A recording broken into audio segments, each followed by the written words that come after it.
The Raptors losing last night, they got beat up pretty bad in the fourth quarter. Pascal Siakam is a focal point right now because everyone's looking at the games in which they play the toughest competition, and he's having a difficult time scoring the ball. I mean, his shooting percentage against the top 7 or 8 teams in the league, right, it really falls off.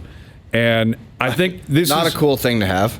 No, and this is an example of everything has gone so well for the Raptors. I think the easy and predictable response to this is growing pains. He'll figure it out because everything else has been figured out by this team. Right. I'm not convinced that is the case.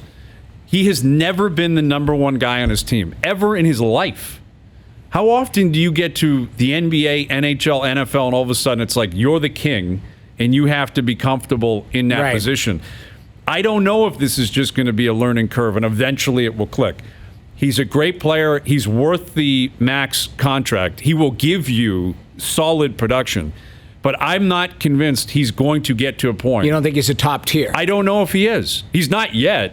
And I'm not going to just say, hey, it's okay, he'll figure it out. I don't know if he'll figure it out. There's very few guys that do. Like when you look at the true like fourth quarter assassin type players, like 15 guys in the NBA.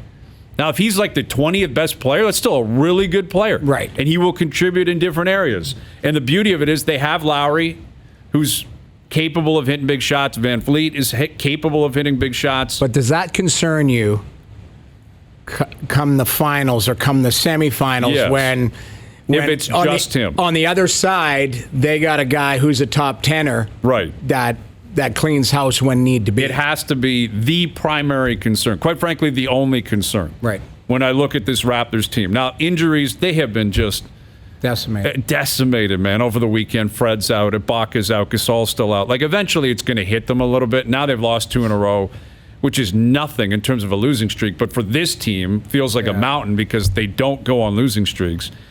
If everyone gets back healthy and they've got their 7 or 8 man rotation the way you expect it to be, I think they can do damage. I think they will do damage.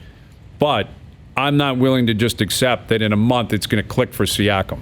I don't know if he'll ever get there. And he's never been comfortable in that position because he's never been that guy. So we'll see. But that seems to be the focus when it comes to the Raptors. You know, can Siakam find that comfort zone? Can he become a guy who hits big shots down the stretch? And that's a special. It's a special breed mentality too. And it's usually guys who at 5 years old were doing it, then 10, then 15, then in college, and then in the NBA. He's never had to be that guy at any point, and now he is based on his contract and his talent and ability.